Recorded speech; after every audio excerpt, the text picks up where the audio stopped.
بسم الله الرحمن الرحیم. د یو هفتې نه مې زړه یو ویډیو ته، خو اکثر که ملګري خفه کېږي چې یاره ته مولانا پسې خبرې کوې، د دې وجې مې نه کوله. خو چې کله فیسبوک کولو کوم 45 پوسټه واړوم، نو بس بیا مې خپل ضمیر ملامته کي چې ویډیو خامخا کول پکار دی. او یقینا چې تاسو هم د فلسطین لپاره دواګانې کوئ، موږ هم دواګانې کوو. زموږ په لاس کې څه شته نه بغیر د دوا نه. خو صرف یو د ویډیو مقصد دا دی چې کله په فلسطین والا باندې بمبارۍ کېدې او اوس هم کېږي، نو مولانا صاحب هغه وخت کې چېرته هم بیان نه دی ورکړی چې کله مسجد اقصی هغې قبضه کوله او په هغې کې دننه په دې روژه کې مو بله روژه کې مو اکثر په روژه کې هغې تشدد کې فایرنګ کې په مسجد کې دننه، هغه وخت کې مولانا صاحب چېرته و. ورکو تاسو چېرې هسټري وګورئ که نه، ډاکومنټري موجود دی په یوټیوب باندې. نو همیشه لپاره چې د اسرائیل او تدي په منځ کې جړپونه شوي دي، نو هغه داسې تعداد دی لکه 2000 د فلسطینو شهیدان شوي، نو 12 او 13 د اسرائیلو کسانو هلاک شوي. نو ډېر افسوس خبره ده چې د مولانا صاحب اوس بیان ورکو، دا هغې نماینده دی.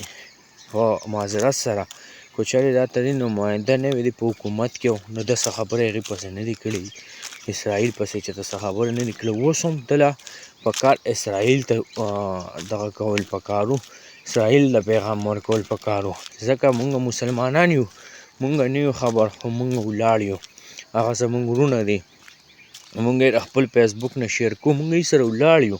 دله هم پکار دا و چې د فلسطین سره ودرېدلی وی. څوک چې جنګ کوي په جنګ په اصولو ښه خبرېږي، خو کله چې د چا د خپل کور نه ماشوم لاړ شي، مشر لاړ شي او د جنازې د کور نه وځي، نو هغه ته بیا پته لګي چې د دې جنګ او د دې هسې زور څومره دی. نو مولانا صاحب له پکار دی چې په دله د فلسطین خلاف ویډیو نه ولو کول پکار، ځکه چې هغې سره همیش نه مظالم کېږي. د سټارټ نه واخله وختي م تاسو ته ما دا خبره وکړه، تاسو ډاکومنټریز وګورئ، نو په سرګه او په حساب سره یې فلسطین والا شهیدان کړي دي. اسرائیل ډېر زیات بې انتها ظلم کېږي. دا ماشومان تاسو وینئ په جهازونو چې کله هغې شیلینګ کوي یا بمباري کوي، بلا ماشومان شهیدان کېږي، قرآن پاک پکې شهیدان کېږي.